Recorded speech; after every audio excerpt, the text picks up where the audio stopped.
Kinamatisang tilapia mga idol ang ating iluluto ngayon. Masarap to, samahan natin ang talbos ng kamote. Meron tayo dito mga idol, 4 na kamatis. Kamatis mga idol ang magpapasarap dito sa ating kinamatisan, kaya nga kinamatisan eh. Masarap to mga idol, kinamatisan. Malasang malasa to kasi ang ilalagay natin dito ay 4 na medyo may kalakihang kamatis. Lalagyan natin yan ng sibuyas, konting luya, pakukuluin. Tapos lalagyan natin yung isda mamaya. Lagyan natin ng isang maliit na luya, tapos sibuyas. Pakukuluin lang natin yan mga idol.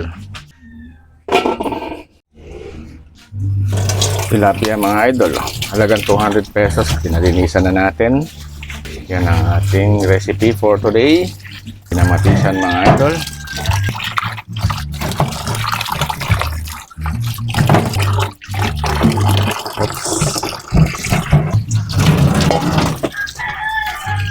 Kailangan linis mga idol.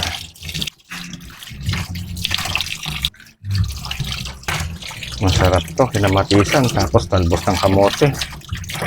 Alright, alright.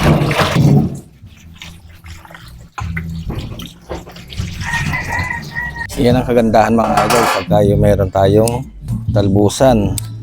Lalagyan natin siya ng dahon ng kamote, hindi talbos mga idol, dahon, diba? Yan ang kagandahan talaga. Kaya mga idol, magtanim na rin po kayo ng talbos para hindi na kayo manghihingi sa kapitbahay. Very easy lang mga idol. Pinron ko kasi ito, tinanggal ko yung mga talbos, dulo ng talbos, kaya malalaki yung dahon para tumaba yung mga dahon niya. At sa ganon, yan o, ating gagamitin. At yung tayo ay magluluto mga idol. Ganda, sulit. Nagko-concert ni apo ko mga idol. Ay, ito mga idol oh. Wow, sarap niyan. Lalagyan lang natin siya ng asin. Asin. Yun. Tapos bitchin. Ito na naman tayo mga idol. Mabitchin si Lolo John ha. Dagdagan natin ng konting sabaw mga idol. Masarap kasi ang sabaw niyan. Takpan muna natin. Takpan muna natin. Yun.